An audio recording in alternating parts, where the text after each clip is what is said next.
U ovoj epizodi vodimo vas u visine. Posjetili smo kranista na poslu, pitali ga što sve radi i kakav je pogled iz ptiče perspektive.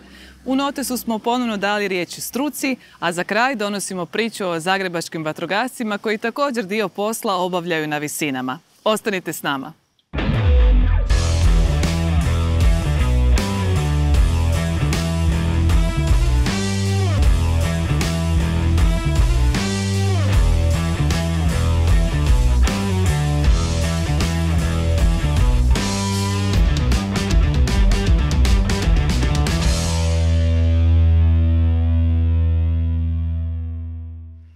Pozdrav svima! 4. epizoda koordinacije posvećena je visinama. Visine su oduvijek očaravale čovjeka, a da bi se gradilo na visini potrebna je dizalica. Kako je to biti sam u kabini jedne dizalice? Stigne li se uživati u pogledu? I zašto je to unosan posao kojeg unatoč tomu malo tko želi raditi? Govori Hrvoje Stojanović, kranist s visokih 15 godina iskustva.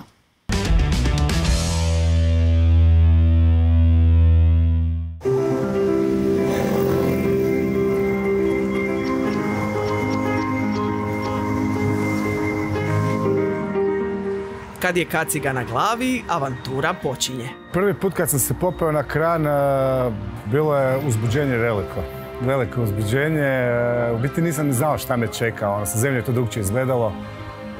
Bilo je super. U biti je super bilo, da. Wow. Nalazimo se u Zmajevu gnjezdu ili u kabini krana. Nalazimo se na visini od 45-50 metara. Kaže, kad siđe na zemlju, osjećaj je kao da ondje ne pripada. Kad se ovak viši kran, onda ni ne silazim za pauzu, jer je pauza 30 minuta, dok siđem, pojedem i vratim se, gablec mi izađe na nos. Vrlo hrabro, Hrvoje je osim gableca, tablete za glavu, vlažnih maramica, vode i soli, u svom ruksaku visine penje i termosicu punu kave. Kratka nužda ili mala nužda obavljamo u bocu, evo. U bocu, a ovu veliku, to se obavi ujutro prije posla. Gdje obaviti nuždu u Zmajevom gnjezdu najmanji je problem. Morate se unijeti u taj posao skroz. Znači, kad popnete se na kran, jednostavno morate sve svoje stvari, probleme ostaviti dole na zemlji i samo se koncentrirati na posao. Kranisti su svojevrsni krem de la krem na gradilištu. Preko njih ide cijela izgradnja. Utovar, ugradnja, premještanje. On je odgovoran za sve ljude, mora gledati da ne bi nekoga ozlijedio. Kad je on jedan, tu je 10-20 ljudi koji gleda svak sebe. Plaće kranista kreću se od 10.000 kuna naviše, a posao je to koji malo tko želi raditi. Početkom 2021. Hrvatski zavod za zapošljavanje kranista, odnosno dizaličara, uvrstio je na popis deficitarnih zanimanja. Mnogi dođu sa željom da bi radili taj posao, no međutim tu većinom prevladava strah od visine i onda ljudi odustanu. Kran se ljulja, na toj visini, znači kran radi i ljulja se po teretima i samim time to onda još više stvara onako nekakvu, ajmo reći, paniku kod ljudi. Osobni rekord u visini krana mu je 60 metara, no dodaje, straha u ovom poslu ne smije biti. Pa najstrašniji trenutak koji mi se dogodio na gradilištu, znači krivo smo zakopčali teret i teret jednostavno se u zraku otkačio i pao je na svu sreću između ljudi. Evo, takve se stvari nažalost događaju kod neslušnog rukovanja sa teretima i evo.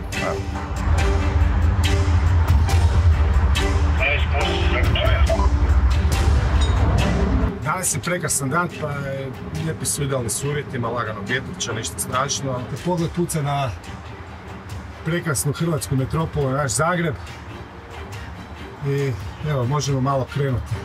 S ovako grubom mašinom treba biti nježan, a nema nježnijeg od čarobnih prizora koji se uhvate iz krana.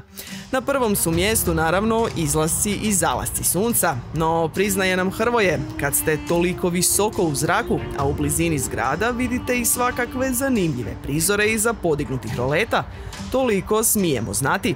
A sve ostalo što se u kranu vidi, u kranu i ostaje. Ovo je posao da bi radili, jednostavno ga morate voljeti. Morate ga voljeti, mora vas zanimati da bi bili uspješni u ovom poslu, da bi ga mogli obavljati kako treba. Na papiru je kranist tek 15 godina, no onako zapravo od djetinjstva. Dok sam išao u srednju školu sam se uvijek divio. Znao sam sjesti, ne znam, na kavu pored gradilišta i gledati te kraniste. Wow! Školovao se na Zagrebačkom pučkom otvorenom učilištu, nakon čega se doškolovao za zanimanje kranista. Hrvoje Stojanović živi svoj san. I nema te boli u leđima koja ga može iz njega probuditi. Sjedimo većinom u neprirodnom položaju jer smo nagnuti prema naprijed i gledamo prema dole i jasno da osjećamo bolove u leđima konstantno. Vi bili kranista? Naravno da ne. Malo je visoko, a i nije mi baš primamljivo. Da, ovisnik sam o adrenalinu, volim visinu, volim dubinu, volim ronit na dah. Volim adrenalin. Zanimanje kranista je posao zbog kojeg Hrvoje i njegovi kolege svakodnevno trpe bolove u leđima, zbog kojeg godišnje moraju na liječničke preglede, unutar kojih i proći psihotestove. Jer samo sekunda u kojoj padne koncentracija ili se izgube živci i strpljenje nekoga mogu stajati života. Da, nakon radnog dana, nakon smjene, osjećaj kad siđete dole, onako super osjećaj. Super, idete doma i na zemlji ste.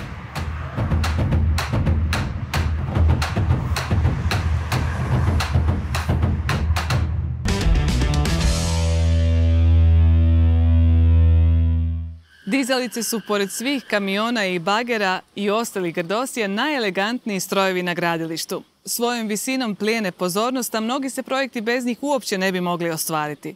Zato u Notesu razgovaramo baš o njima, i to s profesorom Mladenom Vukomanovićem s Građevinskog fakulteta u Zagrebu.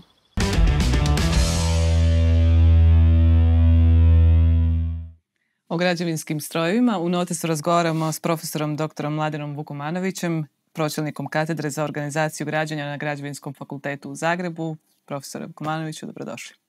Hvala lijepo i hvala lijepo na pozivu. Prekrasna emisija, volim ovo što radite i stvarno mi je zadovoljstvo i čast sudjelovati u ovoj emisiji. Evo, baš nam je drago. Kad govorimo o građevinskim strojevima, možda nešto što je najpoznatije ljudima je dizalice. One najviše zaokupljaju i pažnju prolaznika i znatiželjnika. Ima nešto fascinantno u tom podizanju teškog tereta. Da, pa ima, da. I ljude to obično asocira dizalica sa građevinom, sa gradilištem i tako dalje. I stvarno, kad se pogledaju gradilišta po Zagrebu ili po drugim gradovima, prvo što ljudi vide su dizalice.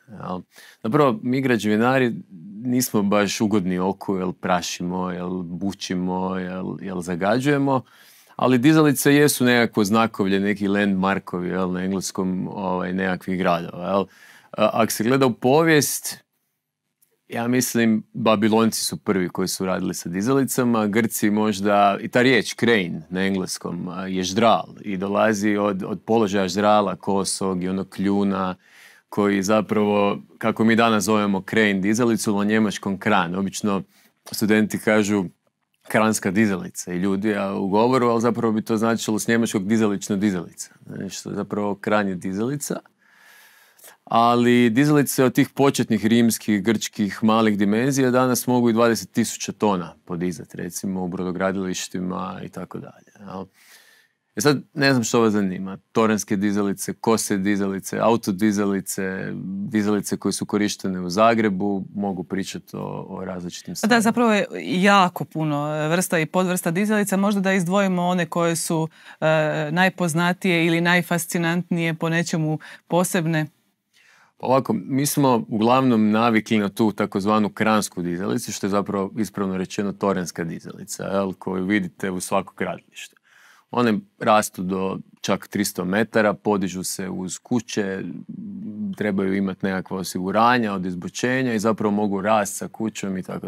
Vrlo su praktične, vrlo su ekonomične i zapravo čine ono što mi gledamo nekakav pokazatelj gradilišta. Čak ima jedna zgodna priča, po meni je vrlo zabavna. Znači, Alan Greenspan, on je vodio Federal Reserve u Americi, centralnu banku, do 2006. ja mislim da je 6. I on je zapravo promatrao svakakve stvari i pokušavao ih kod znanstvenih uspoređivati što može pretkazati rast ekonomije. Onda je gledao koliko muškarci kupuju muške gaće, koliko je nekakav postotak razvoda i tako dalje. I onda je odjednom shvatio da možda gleda nasumično dizalice na obzoru gradova i da gdje ima porast i gdje ima velika porasti veliki postotak dizalica na tom obzorju, zapravo dolazi do velikog ekonomskog rasta. I onda je promatrao gradove na istočnoj obali, na zapadnoj obali, vidio je zapravo, ja mislim da je Seattle bio sa najviše dizalica, gdje je zapravo Amazon krenuo i gdje je Amazon napravio čitavu ekonomski boom i sa potrebom za novim prostorima, što za skladištenje, što za uredima. Jel? Tako da dizalice stvarno i jesu čak nekakav pokazatelj i ekonomskog rasta. To je ta torenska. Jel? Međutim, dizalice recimo u Kelnu. Jel? U Kelnu postoji takozvani taj Samson i Golijat. Samson i Golijat koji su zaštitnici grada. Jel? U našoj Puli postoje te lučne dizalice koje su ko balerine, jel? Označene i tako dalje. Tako da dizalice stvarno jesu zanimljive i predstavljaju stvarno jednu vizuru grada, ali i znak ekonomskog razvoja. Kako se upravlja dizalicama? Strojno, ručno? Koja je razlika? Pa da, nema više kolotura i ručnog upravljanja, uglavnom je automatizirano, čak toranske dizalice postoje gdje dizaličar ne mora biti na vrhu. Imate čak zgodne filmiće snimljene sa gradilišta u Zagrebu za vrijeme potresa koje smo imali, gdje su dizaličari bili na vrhu. Znači to je vrlo stresan posao, vrlo je neizvjestan posao i zapravo se kaže da je dizaličar jedan od najbitnijih radnika na gradilištu. Jer dobar dizaličar će dovesti do preciznog rada, neponovljivog rada koji će praktički omogućiti nesmetan tijek gradnje. Spomenuli ste potres. U Zagrebu smo nakon potresa svjedočili brojnim zahvatima dizalica i općenito strojevima, pogotovo u centru grada, nekako kao da se čitav grad pretvorio u jedno veliko gradilište. Gledajući iz zraka, samo su se dizalice nazirale. Kako ste vi to doživjeli? Kako je to i vaša struka? Pa još to doživljavamo i još ta obnova nažalost nije krenula, ali recimo, kako spada, ali recimo u katedrali se ima nekako nepisano pravilo da građani ne bi smjeli biti više od katedrale u gradu Zagrebu. Jel? Međutim, dizalica ta koja je bila autodizalica sa nekakvim prijenosnim granom je praktički bila viša od katedrale koja je skidala toranj. I to je bila 500-tonska dizalica, jako velika. Inače u Hrvatskoj se mogu naći i dizalice duple nosivosti, recimo 1000-1200 tona. Možda ove najveće se koriste recimo u brodogradilištima, lučnim transportima i tako dalje. Ali ova na katedrali je bila 500-tonska dizalica i sam taj poduhvat skidanja tornja je bio projekt za sebe. Jel? Gdje se gledala snaga vjetra, gdje su se gledali napetosti tornja, napetosti samog krana, to jest dizalice, i gdje je bilo angažirano ne samo ljudi tehničkog osoblja, inženjerskog osoblja, nego i cijelog društva zainteresiranog, od medija, od prolaznika i tako dalje. Tako da tamo taj poduhvat dizalicom je bio sam po sebi projekt. Ovoj impresivnoj 500-tonskoj dizalici i skidanju vrha tornja katedrale pripremili smo i posebnu priču, pa prije nego što nastavimo razgovor, pogledajte.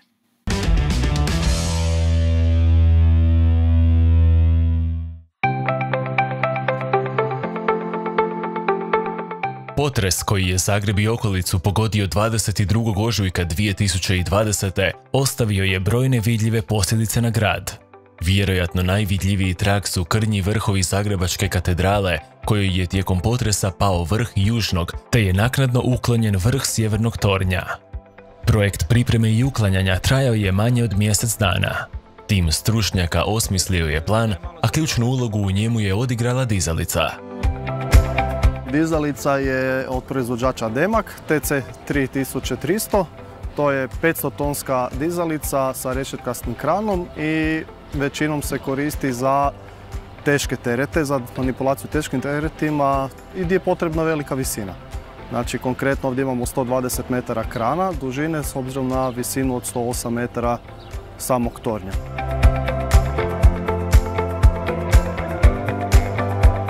Ovoj dizalici treba oko 6 dana da ju složimo sa vrsnom ekipom koju imamo, znači s kojom radimo već dosta godina, koji su dugo na toj dizalici i znadu kako se sastavlja i sve, da ne bi došlo do pogreške, jer je to metraža od 120 metara visine. Nikad ne znam šta može neko krenuti, bolcnu, osigurače, ovo ono, znači mora biti vrsna ekipa da sastavljanje ovakve dizalice. Ovu dizalicu svrstali bismo po nosivosti u razred malih do srednjih. Po dužini krana dizalica je skoro 30 metara viša od Big Bena, 3 puta je od nje viši Eiffelov toranj, a čak 8 puta najviša zgrada na svijetu Burj Khalifa. No vratimo se katedrali. Inače, dizalica se koristi od vjetroparkova, od montaže nadvožnjaka, mostova, u rafinerijama, rekonstrukcija i u takvim sličnim poslovima. Najveći kompleksni projekt koji je ta dizalica radila, recimo isto kojeg sam ja bio vodio, je Čiovski most kojeg smo radili dole, gdje je bila uključena i barža, gdje su bile puno veće mase, gdje se kopčao superlift pri dizanju i 100 drugih čuda. Ovdje je najveći izazov bio kako cijeli taj teret zakopčat, držati ga u nekakvoj vazi, da se on ne prevrne, znači osigurati se pri samom dizanju. Na ovom projektu dizalica je imala nekoliko zadataka. Prvo, omogućiti pristup vrhu tornja za promatranje i planiranje pothvata. Drugo, podizanje alpinista i inženjera koji su pripremili vrh za miniranje i skidanje. Te treće, držati vrh nakon eksplozije i spustiti ga na tlo. Sajle, kopčanje, užadi, sve mora biti u vlaku spremljeno da ne bi došlo do nekakvih pogrešaka i da ne bi slučajno i palo. Sve su oči tog 17. travnja bile uprte prema Kaptolu. Htjeli ne htjeli, sve te oči vidjele su žutu dizalicu koja se nadvila nad katedralom. Vrhunac projekta bila je detonacija. Detonacija slijedi. 5, 4, 3, 2...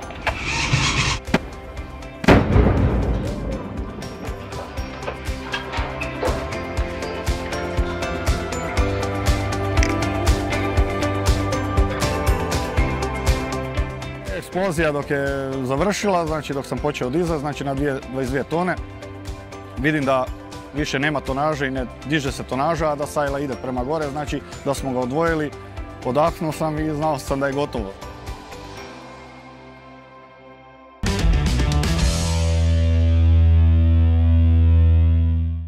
Građevinski strojevi su zapravo za laika čudo tehnike. Se vi kao stručnjak slažete s tom tvrdnjom? Da, je. Građevinski stroj je, recimo, ne znam, kupujete fotoaparat, mobitel ili peglu. Međutim, isto tako kupujete građevinski stroj. Međutim, građevinski stroj je osnovno sredstvo rada koje služi vas 5, 10, 15, nažalost, u našim uvjetima nekad i 20-25 godina. I jedan finisher, recimo stroj koji ugrađuje asfalt, može koštati od 150.000 eura, recimo od 1.000.000 kuna, pa 3,5, nekad 4, 5 milijuna kuna, ovisno o mogućnostima finishera koje taj finisher, o mogućnostima koje on donosi. E sad, taj finisher koji poduzeće kupuje mora za vrijeme svog životnog vijeka biti sposobno ugrađivati određeni materijal ekonomično. Što znači ekonomično? Da ti troškovi tog stroja praktički budu manji nego što na tržištu možete zaraditi. U Hrvatskoj, nažalost, u zadnjih 4-5 godina GDP je zapravo udio građevinarstva od bruto domaćem proizvodu, takozvanom GDP-u, je manje od 5%, nažalost. Trenutno je negdje oko 6%, prosjek Europske unije je 7,5%. Austrija, recimo, ima, ja mislim, malo manje od 9%, Albanija je rekorder sa 11%. Meni je uvijek odličan primjer Velike Britanije. Oni su u 2004.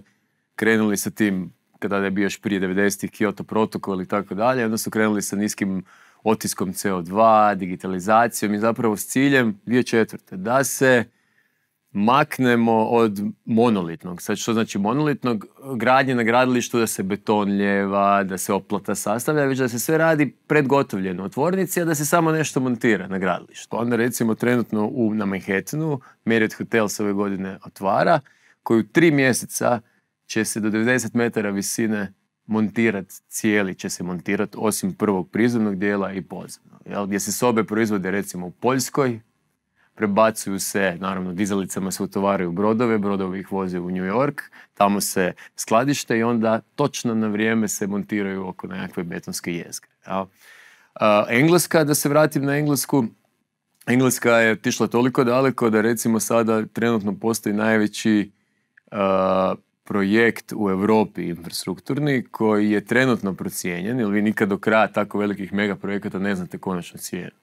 Trenutno je procijenjen na približno 100 milijardi eura. Englezi rade podzemne željeznice i brzi vlak, to oni nazivaju High Speed 2, HS2, gdje zapravo većinu toga se radi automatizirano, po nekim slučajevima čak i robotizirano, bušilicama koji nekad 90 metara ispod zemlje buše, promjere od 9 do 12 metara i automatski ne samo da buše, nego iza sebe ostavljaju predgotovljene montažne elemente koje sklapaju u konačne zidove i zapravo tunele gdje će ići konačna željeznica.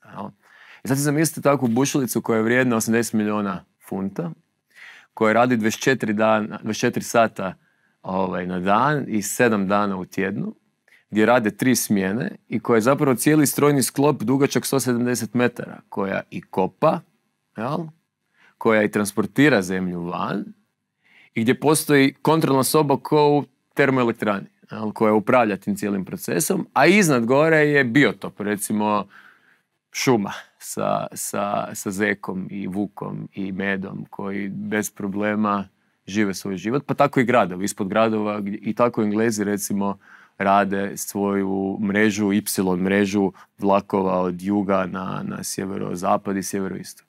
Kad govorimo već o budućnosti, o digitalizaciji, o automatizaciji, kako stojimo sa printanjem 3D kuća u budućnosti? Da, ja vam dam, vi meni date ideju, ja vam isprintam kuću za 2 dana i to je gotova priča. Da, daleko od toga stojimo i da je dobro stojimo, već bi imali puno rješenja kod trenutnih problema i potrebama za brzim obnovama kuća. Međutim, ono što ohrabruje da pojedina poduzeća, i to je vrlo, vrlo zanimljivo, kako su pojedina poduzeća koja su proizvodila oplatu, takozvani šalung na njemačkom, oplatu, su sada počela proizvoditi 3D printer.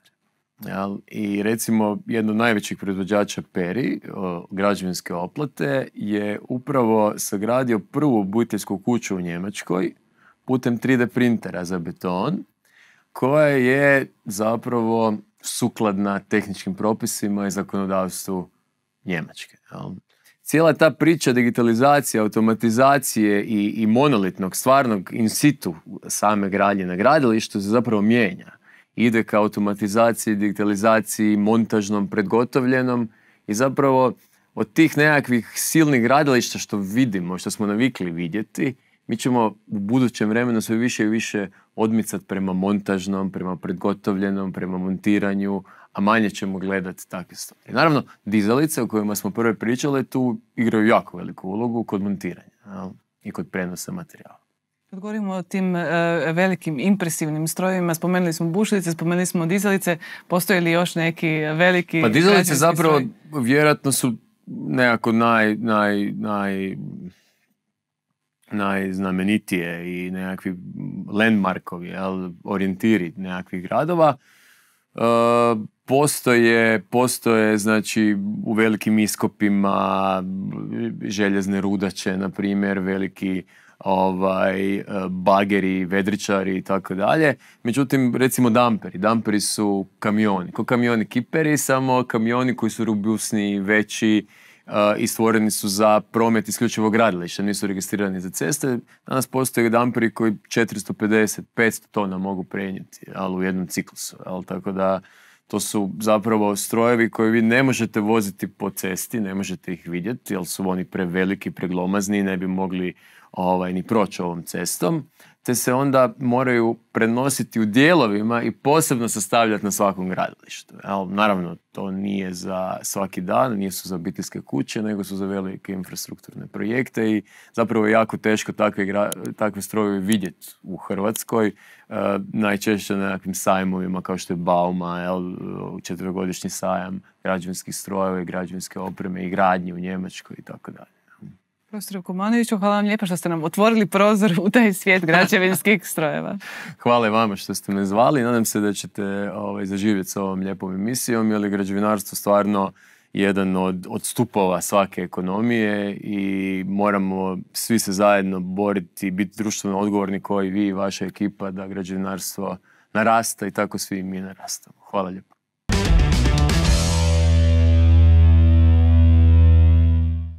Protagonisti naše sljedeće priče nisu građevinari, ali često ih posao odvede u visine. Riječ je o vatrogascima. Ti divni ljudi svaki dan riskiraju živote da bi nam priskočili u pomoć. Na svakoj intervenciji koriste brojne strojeve i alate koji čine razliku, među kojima su i vatrogasne autoljestve. Više o toj temi znaju, a tko drugi nego vatrogasci iz Vatrogasne postrojbe Zagreb.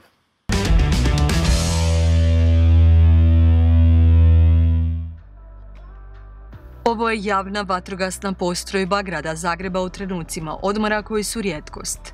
A ovo je trenutak zbog kojeg su postali vatrogasci. Alarmantna situacija u kojoj spašavaju živote i imovinu svojih sugrađana. Danas su u akciji spašavanja na visini. A čime se vode u takvoj situaciji? Znači, sam rad na visini je specifičan jer to nije, ajmo reći, stabilna, sigurna situacija. Ono što je kod svake intervencije, prvo treba napraviti procjenu. Nakon procjene situacije uzima se oprema koja je potrebna i ono što je najbitnije uvijek kod svakog rada na visini, poduzeti sve mjere sigurnosti. Znači, osiguranja spasilačkom opremom užadi. Veliki dio našeg posla također su vozila za spašavanje sa visine. Mi ih u gradu Zagrebu posjedujemo 8, 3 hidraulične platforme i 5 auto ljestvi u visine do 42 metra. Njihov rad je izrazito važan posljednju godinu dana kada su visinskim radom spasili tisuće ljudi uslijed potresa u Zagrebu i na Banovini. Tako je bilo i kada je jedno od vozila bilo u akciji pomaganja za vrijeme najjačeg podrhtavanja tla u Petrinji. I ono je u trenutku tog velikog potresa bilo na visini od 20 metara sa ljudima u košari. Oni su letjeli manje više po zraku. Naš dečko koji je bio gore je rekao da je letio sam po košari i to je to. To je trajalo par sekundi i nakon toga se spustio dole i ja mislim da je ušao u jedan objekt, čak spasio jednog gospodina starijeg. Posljednjih 10 godina razrađuju i pripremaju tehnike spašavanja iz vatre na visokim i nedostupnim mjestima. Mislim da imamo odnos sa vatrom na ti. Poznamo se jako dobro. A sigurno da su najteže intervencije visokih objekata. To ne samo zbog same vatre, ali i zbog vatre treba drugačiji pristup gašenja, ali zbog samih ljudi. Pa prvo što prođe svakom od nas kroz glavu to je da niko ne strada. Toliko trenirani da pogledom već znamo kakva će taktika biti, kakav pristup. U susretu sa vatrom, mislim, možda malo djeluje glupo, ali volim da je velika. Kad ga zaustavimo, osjećamo se vjerojatno svi onda moćno. Uz rad na visinama educirani su i za spašavanje u dubinama, kao što su jame, bunari i rudarska okna. Jedna od takvih situacija je spašavanje osobe iz prokopa gdje ga je zatrpala zemlja i gdje smo u vrlo kratkom roku došli, uspjeli osloboditi da čovjek prodiše i onda je priručnim alatima, štemericama, opremom otkapali čovjeka i na taj način ga spašavali. Ono što je uvijek problem. Od toga je nekakva opasnost od urušavanja. Pa on je u stvari bio u šoku od nekakvog straha, a vi zaboravite na sve. Mislim, nema bolje reći, pere vas adrenalin, drma vas adrenalin. Tek nakon tog završetka u stvari razmišljate što se događalo, što se moglo dogoditi. Specijalni alati, vozila, fizička kondicija, ali ponajviše psihička pripremljenost faktori su uspješnog ishoda svake vatrogasne akcije. Svako se od nas na svoj način nosi sa strahom. Uvijek postoji situacija iz koje možda se nećete vratiti. Najjednostavnije meni osobno je doći na intervenciju kad postoji nekakva opasnost, duboko udahnuti, sabrati se, razmisliti o tome što ću napraviti, tek onda krenuti. Rizici stradavanja su veliki, no ništa nije teško kada je zanimanje kojim se bavite vaš istinski poziv. Pomaganje drugim ljudima je vrlo pri vrhu liste prioriteta, ali većina ljudi mislim da je bitno ta dobra opća atmosfera na poslu, ja mislim da smo mi jedni od rijetkih ljudi koji sa veseljem dolaze na posao, bavimo se onim što volimo, mi smo svi kao jedna velika obitelj, ali opet ima jedna velika doza discipline i profesionalnosti. Znači, kao klinac sam gledao seriju 911 I onda sam čuo izjavu vatrogasca, kao vatrogasca se ne postaje, vatrogasca se rađa.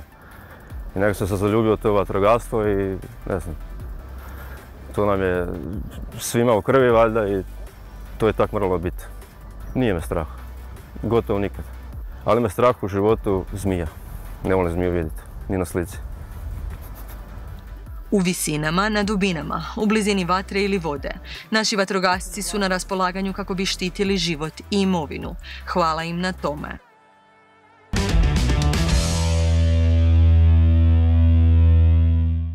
Došli smo do kraja emisije, hvala vam na pozornosti. Lajkajte, pretplatite se na naš YouTube kanal i u komentarima nam napišite svoje dojmove i prijedloge. Vidimo se!